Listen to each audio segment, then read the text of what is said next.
एक घटिया सा 2 कौड़ी का प्रोग्राम आता है बिग बॉस।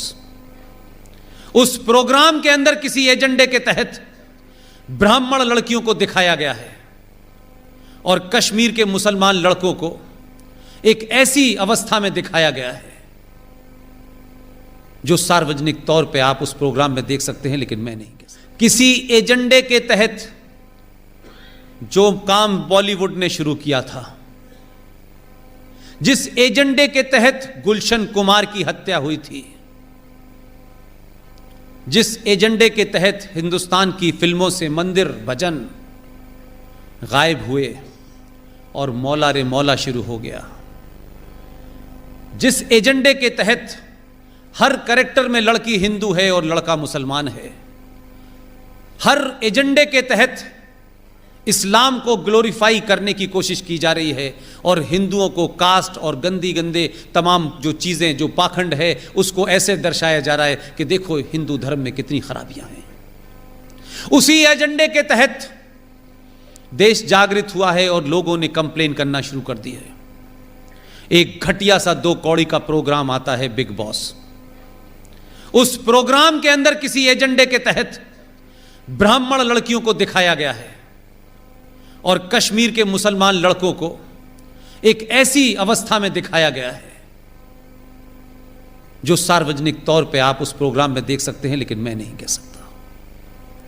एक एजेंडे के तहत यह किया जा रहा है ताकि इस देश के सनातन संस्कृति की भोली भाली लड़कियों को पहले बॉलीवुड के नाम पर खेल किया गया और अब ये बिग बॉस नाम के टाइप के प्रोग्राम जो चलते हैं बाजारू, उसके तहत किया जा रहा है। मैं ये नहीं कहता कि कोई प्रोग्राम आपकी संस्कृति को कमजोर कर देगा, लेकिन इस पे आपका रिएक्शन आना चाहिए, क्योंकि कुछ लोगों ने यह मान लिया है कि धीरे धीरे धीरे धीरे वो सब करो जिससे कुछ चीजें ग्लोरीफाइड लगें और उनको चलते रहना चाहिए। फिल्मों का एजेंडा मैंने खूब देखा है। एक साहब अथीस्ट हैं, कहते हैं मैं धर्म को नहीं मानता, लेकिन उन्होंने जितनी कहानियां लिखी हैं उस कहानियों का सबसे बड़ा कैरेक्टर है अमिताभ बच्चन। वो खुद अथीस्ट हैं, लेकिन उनकी कहानी में अमिताभ बच्चन मंदिर में जाके कहता है कि तुम खुश तो बहुत हुए होगे, आज तुम्हारी मैं देहरी पे माथा टेकने आया हूं। लेकिन वही अमिताभ बच्चन की हर स्टोरी में या तो वो 786 का बिल्ला होता है जिसे गोली लग के निकल जाती है। जितने भी कैरेक्टर हिंदुओं के नाम से हैं, उन कैरेक्टर में या तो वो हिंदू चोर दिखाया गया है, या दोगला दिखाया गया है, या वो मक्कार दिखाया गया है। और जितने भी नाम मुसलमान हैं, उन नामों के अंदर इतनी इज्जत और इतनी शालीनता दिखाई गई है कि उससे ज्यादा शालीनता कहीं मिलती नहीं है। हर कैरेक्टर के अंदर उसको एक ईमानदार मुसलमान दिखाया गया है। हर कैरेक्टर के अंदर एक खास सोच को बड़ा किया गया है। और मैं नहीं कह रहा, आप सब लोगों ने अमिताभ बच्चन की फिल्में देखी हैं। इस एजेंडे के तहत छोटी सी घटना है, संजय दत्त ने बायोपिक बनाई थी, आप सब ने देखी होगी। उसी बायोपिक के अंदर एक जुमला है जिसने सब कुछ ब्लैक एंड व्हाइट कर दिया, क्योंकि उसमें कुछ झूठ नहीं है। संजय दत्त के पिताजी सुनील दत्त ने जब नरगिस से शादी करने का प्रपोजल रखा, आप जानते हैं उस वक्त के मुंबई का माफिया डॉन हाजी मस्तान ने फोन किया सुनील दत्त को और कहा कि तुम्हें किसने कहा है कि नरगिस से शादी करो, और उसको अपने उस अड्डे पे बुलाया। ये सच्ची घटना है। और उसने कहा कि मैं नरगिस को खुश रखूंगा, आप यकीन मानिए।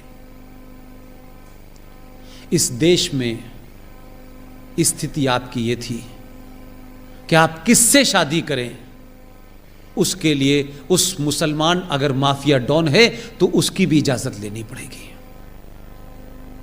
और ली, पूरी जिंदगी उसने ईमानदारी से निभाया, लेकिन उसके लिए एक माफिया डॉन की परमिशन जरूरी थी। लेकिन आपकी लड़कियों को इसलिए वर्गलाया जा सकता है इसलिए वो इजीली टारगेट हो जाती हैं कि हमारे घर में हमारी माएं,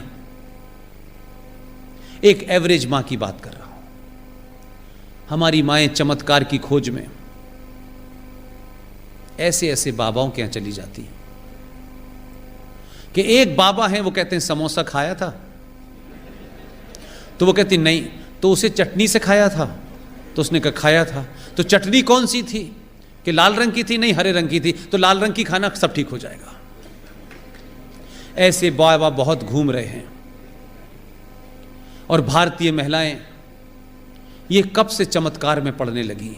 कोई रहीम साहब के घर जा रहा है,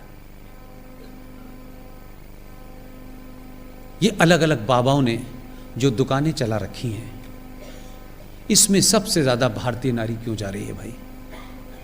उसका घर संपन्न है, उसके घर में सब कुछ मौजूद है, क्या ऐसी बात है कि वो चमत्कार के चक्कर में अपने बच्चों और बच्चियों को छोड़ करके इन बाबाओं के भुलावे में आ रही है? और वो बाबा क्या क्या करते हैं वो बाद में पता चलता है। आप सनातन संस्कृति की हैं, आप उस वंशज की हैं जिन्होंने जौहर किया है, आप उनकी वंशज हैं जो दुर्गा बन के जिन्होंने अपने दुश्मनों का सर्वनाश किया है। आप लोग अपनी उन लड़कियों से जिन्होंने हाई स्कूल कर लिया है, जिनके अंदर समाज के बदलाव हो रहे हैं, जिनके शरीर में एक नेचुरल बदलाव हो रहे हैं, आपकी वो बेटी भी इसी समाज में रहती है, उसके अंदर भी अजीब अजीब इच्छाएं जो होंगी वो आएंगी। मेहरबानी करके बाबाओं के चंगुल में न जाएं, अपनी 10वीं क्लास की लड़की को अपना दोस्त समझ के उसके मन मस्तिष्क में होने वाले बहुत सारे कौतूहल को शांत करें, उसको बताएं। दोस्त बन के रहेंगी तो वह अपने मन की बहुत बातें आपसे करेगी। अगर आप सिर्फ मां बन के रहेंगी तो अपनी बात नहीं बताएगी। और इस शहर में बहुत सारे शिकारी घूम रहे हैं जो कलेवा पहन करके लड़कियों के स्कूल के बाहर घूमते हैं और उनको अपने चुंगल में फंसाते हैं। और उसके बाद क्योंकि आपके पास समय नहीं है अपनी बात सुनाने का और सुनने का, वो अपनी बात अपने मन की किसी ऐसे आदमी से कह देती है, किसी भरोसे में कह देती है कि उसको ये पता नहीं चलता है कि मैं धीरे धीरे एक ट्रैप में फंसने जा रही हूं। और जब तक उसे ध्यान आता है तब तक जिंदगी बर्बाद हो चुकी होती है। आप तमाम माएँ बहनें अपने उन बच्चों के साथ बैठें,